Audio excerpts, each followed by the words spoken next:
여러분, 안녕하세요. 오늘 들려드릴 이야기는 믿기 힘든 실화입니다. 2024년 가을, 대한민국을 뒤흔든 한 초등학생의 이야기. 불과 11살 소년이 대한민국 부동산 시장을 뒤집어 놓았고, 결국 그 대가로 아파트 한 동을 손에 넣었습니다. 도대체 무슨 일이 있었던 걸까요? 이야기는 서울 강남의 한 초등학교에서 시작됩니다. 주인공은 김민준, 초등학교 5학년. 겉보기엔 평범한 학생이었죠. 하지만 이 아이에겐 남다른 점이 있었습니다. 바로 숫자에 대한 천재적인 감각. 어려서부터 수학 올림피아드를 휩쓸었고 복잡한 통계와 그래프를 보면 마치 재미있는 만화책을 보듯 즐거워했습니다. 민준이의 아버지는 작은 부동산 중개업소를 운영하고 있었습니다. 매일 저녁 식탁에서는 부동산 이야기가 끊이질 않았죠. 집값이 오른다, 내린다, 정부 정책이 어쩌고 저쩌고. 하지만 2024년 들어 아버지의 얼굴은 점점 어두워졌습니다. 부동산 경기가 얼어붙으면서 중개 수수료 수입이 뚝 끊긴 거죠. 어머니는 편의점 아르바이트를 두 곳이나 뛰었지만 생활은 빠듯했습니다. 어느 날 저녁 민준이는 아버지가 전화로 누군가와 격하게 다투는 소리를 들었습니다. 아니, 그게 말이 됩니까? 집값이 이렇게 치솟으면 서민들은 어떻게 살란 말입니까? 전화를 끄는 아버지의 눈가엔 눈물이 맺혀 있었습니다.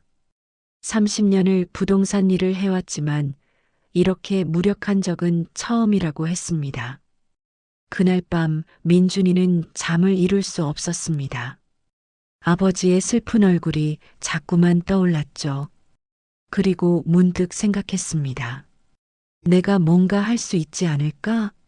다음 날부터 민준이는 도서관에 틀어박혔습니다. 부동산 관련 책, 경제학 서적, 정부 정책 보고서까지 닥치는 대로 읽어댔습니다. 학교 친구들이 축구하자고 불러도 고개를 저었죠.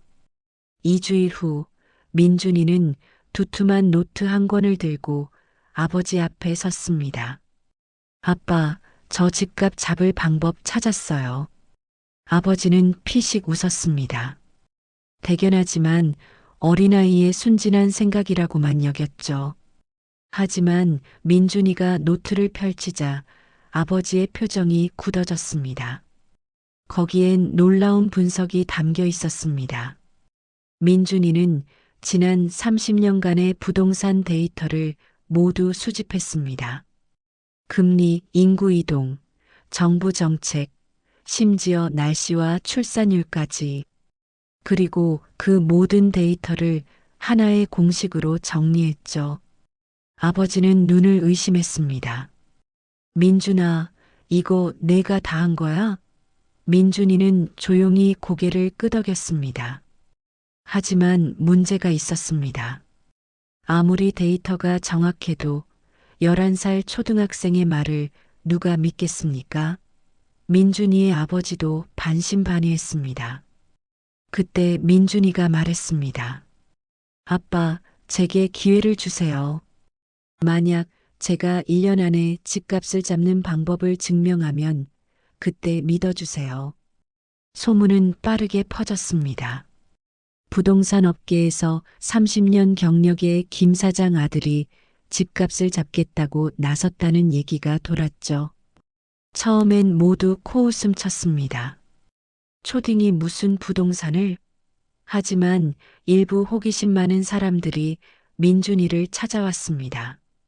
그중 한 명이 강남의 유명한 부동산 재벌 박 회장이었습니다. 70이 넘은 나이에도 여전히 카리스마 넘치는 인물이었죠. 박 회장은 민준이를 보자마자 비웃었습니다. 꼬마야, 부동산이 뭔지나 아니? 하지만 민준이는 당당했습니다. 회장님, 제게 1년만 주세요. 만약 제가 집값을 잡지 못하면 제 인생을 걸겠습니다. 하지만 성공하면 회장님 소유의 아파트 한 동을 저에게 주세요. 주변 사람들이 깜짝 놀랐습니다. 박 회장의 아파트 한 동이면 최소 500억 원이 넘습니다. 민준이의 아버지는 아들을 말리려 했지만 민준이는 이미 결심한 듯 했습니다. 박 회장은 재미있다는 듯 웃으며 말했습니다. 좋아, 해보거라. 하지만 조건이 있다. 정확히 1년 후 서울 아파트 평균 가격이 현재보다 20% 이상 떨어져야 한다. 그리고 내가 제시한 방법이 실제로 효과가 있었다는 걸 증명해야 해. 계약서가 작성됐습니다. 법적 효력을 갖춘 정식 문서였죠. 민준이의 손이 후들후들 떨렸습니다. 하지만 사인을 했습니다. 2024년 10월 15일 운명의 시계가 돌아가기 시작했습니다. 민준이는 즉시 움직였습니다. 첫 번째 단계, 여론 형성이었습니다. 민준이는 자신의 분석 결과를 유튜브에 올리기 시작했습니다. 제목은 초등학생이 본 부동산의 진실이었죠. 처음엔 조회수가 고작 몇백 건에 불과했습니다. 하지만 내용은 달랐습니다. 민준이는 복잡한 경제 이론을 초등학생도 이해할 수 있게 쉽게 풀어냈습니다. 여러분, 집값이 오르는 건 수요와 공급 때문이에요. 하지만 지금은 다릅니다. 지금은 투기 심리 때문이죠. 영상은 서서히 퍼져나갔습니다. 특히 젊은 세대들 사이에서 폭발적인 반응이 나왔습니다. 드디어 누군가 진실을 말하는구나. 댓글이 쇄도했고 구독자가 급증했습니다. 일주일 만에 10만 명, 2주일 만에 50만 명을 돌파했습니다. 하지만 기득권층의 반발도 만만치 않았습니다. 대형 건설사 사장들이 민준이를 고소하겠다고 협박했습니다. 어린 놈이 감히 시장 질서를 어지럽히다니. 민준이의 집에는 협박 전화가 걸려왔고 학교에서도 압력이 들어왔습니다. 담임 선생님이 민준이를 조용히 불렀습니다. 민준아, 내가 하는 일이 위험할 수 있어. 그만두는 게 어떨까? 민준이는 눈물을 참으며 대답했습니다. 선생님, 저는 틀린 말 하지 않았어요. 데이터가 다 증명합니다. 지금 집값은 비정상이에요. 제 친구들 부모님 중에도 집 때문에 고생하시는 분들 많아요. 저는 그분들을 위해서라도 멈출 수 없어요. 11월이 되었습니다. 민준이의 두 번째 단계가 시작됐습니다. 바로 정책 제안이었죠. 민준이는 국회의원들에게 편지를 보내기 시작했습니다. 그 안에는 구체적인 부동산 안정화 방안이 담겨 있었습니다. 첫째, 다주택자 세금 강화. 둘째, 전월세 상한제 개선. 셋째, 공공주택 공급 확대. 넷째, 투기지역 금융 규제 강화. 대부분의 의원들은 무시했습니다. 하지만 한 명의 젊은 초선 의원이 민준이의 제안에 주목했습니다. 이지은 의원, 38살의 경제학 박사 출신이었죠. 이 의원은 민준이를 국회로 초청했습니다. 민준 학생, 당신의 분석을 직접 들려주겠어요? 국회 회의실에 11살 소년이 섰습니다. 앞에는 쟁쟁한 국회의원들과 경제 전문가들이 앉아 있었죠. 민준이는 떨리는 목소리로 프레젠테이션을 시작했습니다. 의원님들, 지금 대한민국 부동산 시장은 붕괴 직전입니다. 이대로 가면 2년 후엔 IMF보다 더한 위기가 올 겁니다. 처음엔 비웃던 사람들의 표정이 점점 진지해졌습니다. 민준이가 제시한 데이터는 완벽했습니다. 과거 일본과 미국의 부동산 버블 붕괴 사례, 현재 한국의 가계부채 현황, 금리 인상에 따른 이자, 부담 증가율까지 모든 게 하나의 결론을 가리키고 있었습니다. 지금 조치하지 않으면 재앙이 온다는 것을. 회의가 끝난 후 한 노련한 중진 의원이 민준이에게 다가왔습니다. 학생, 솔직히 놀랐네. 우리 경제 보좌관들도 이 정도 분석은 못하더라고. 자네 나중에 크면 경제학자 해야겠어.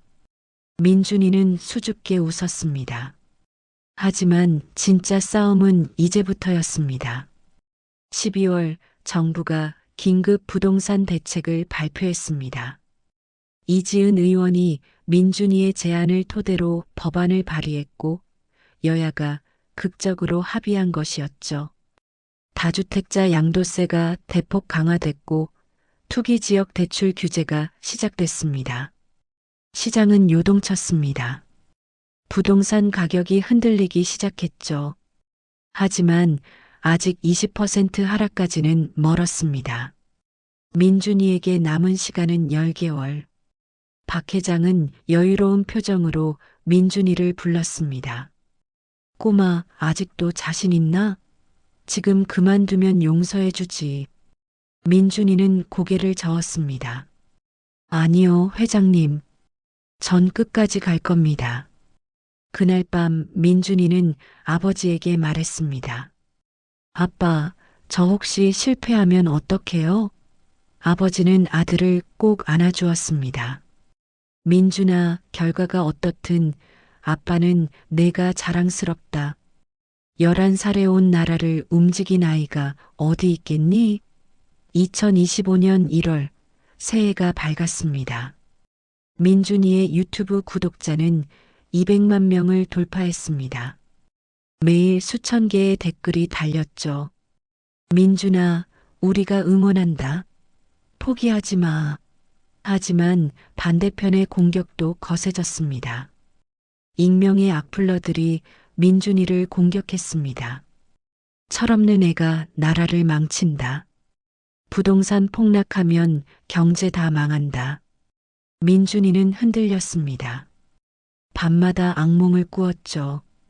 자신 때문에 많은 사람들이 손해를 본다면? 하지만 데이터는 거짓말하지 않았습니다. 현재의 집값은 분명 거품이었고 언젠가는 터질 수밖에 없었습니다. 차라리 지금 연착륙하는 게 나았죠. 3월 중요한 사건이 터졌습니다. 민준이의 분석을 보고 투자를 결정한 한 대형 연기금이 부동산 투자를 전면 중단한다고 발표한 겁니다. 시장에 충격파가 퍼졌습니다.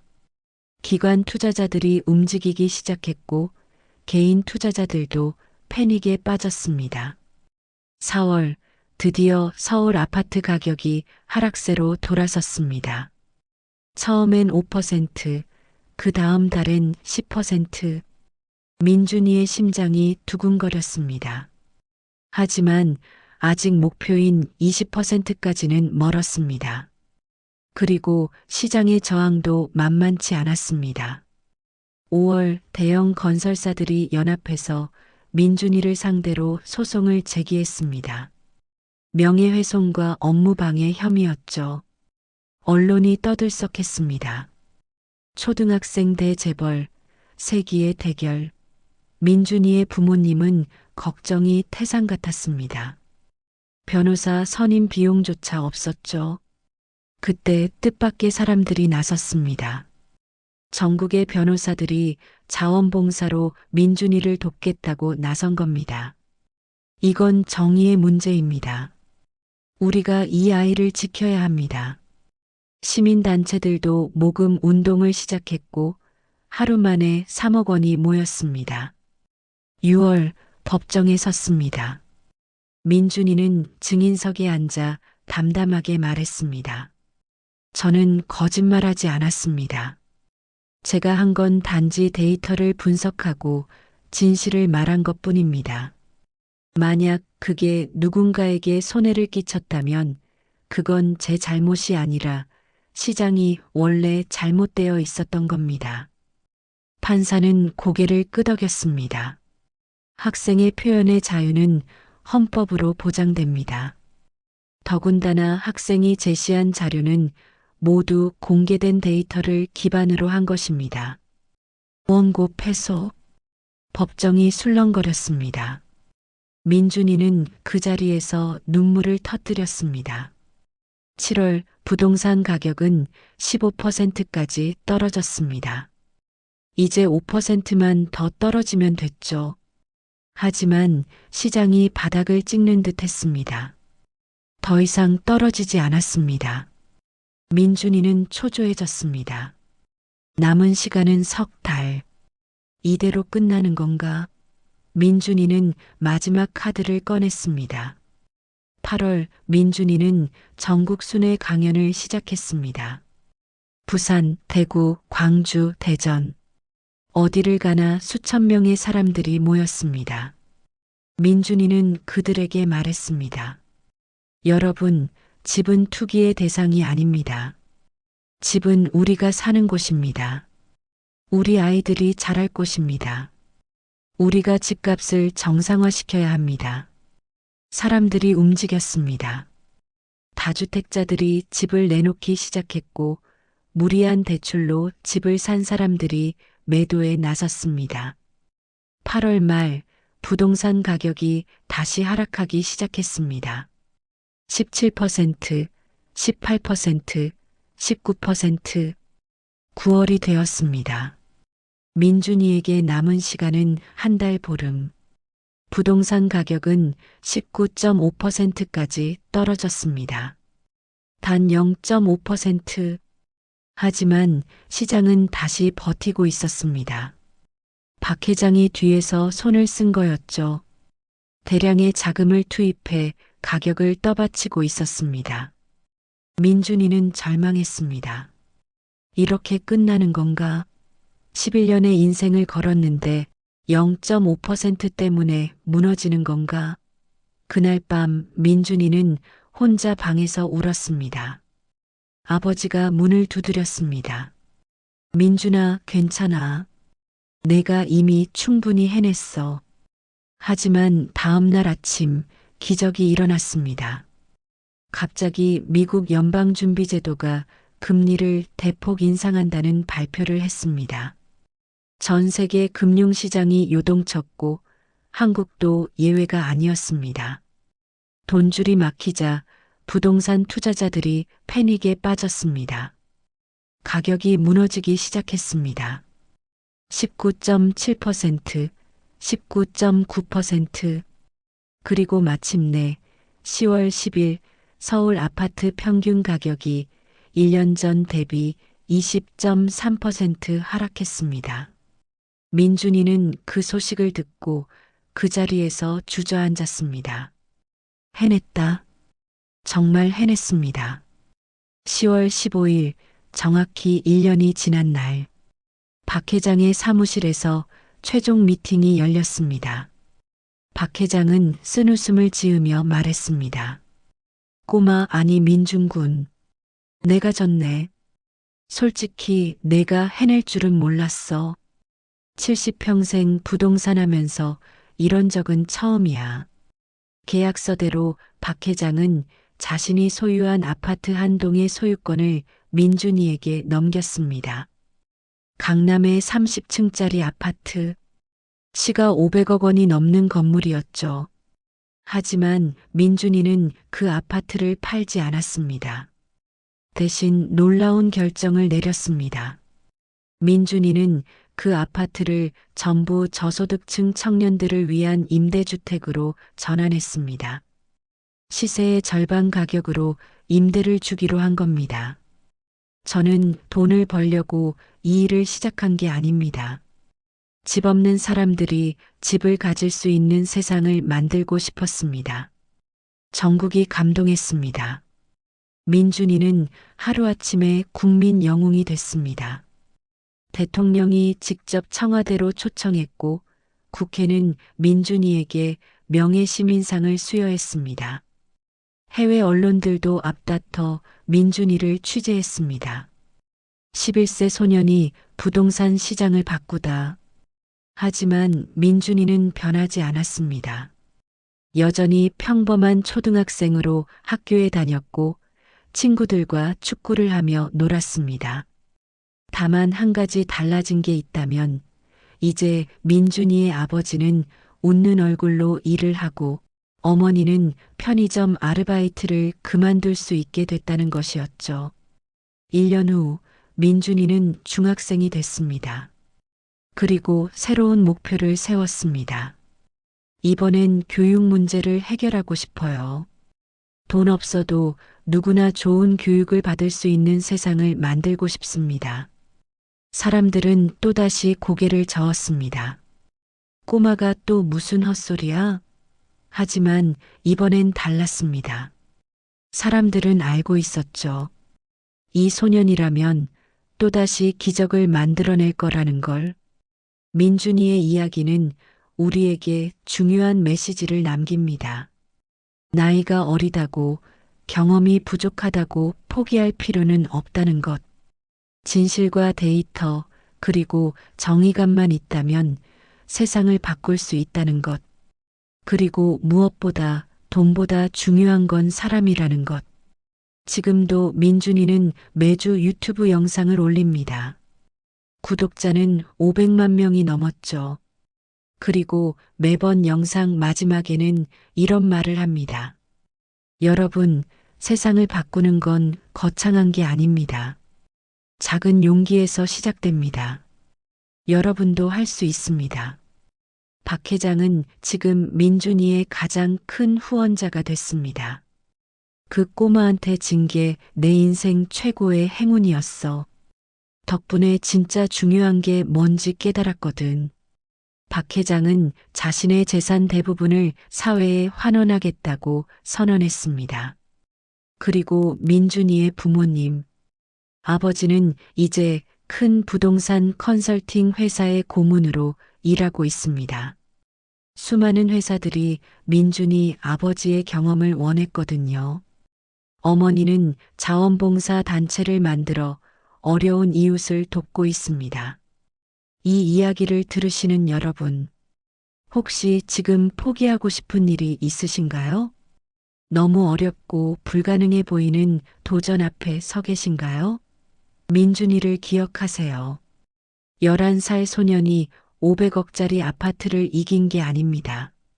진실이 거짓을 이긴 겁니다. 정의가 탐욕을 이긴 겁니다.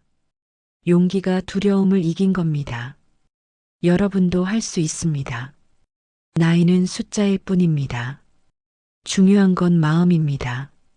세상을 더 나은 곳으로 만들고 싶은 그 마음. 그 마음만 있다면 여러분도 기적을 만들 수 있습니다. 오늘 이야기가 여러분의 마음에 작은 불씨를 지폈기를 바랍니다. 그 불씨가 언젠가 큰 불꽃이 되어 세상을 밝히기를 바랍니다. 여러분의 도전을 응원합니다. 그리고 기억하세요. 불가능은 없습니다. 단지 아직 시도하지 않은 것뿐입니다. 이 이야기가 도움이 되셨다면 좋아요와 구독 부탁드립니다. 여러분의 이야기도 댓글로 들려주세요. 함께 더 나은 세상을 만들어 갑시다. 감사합니다.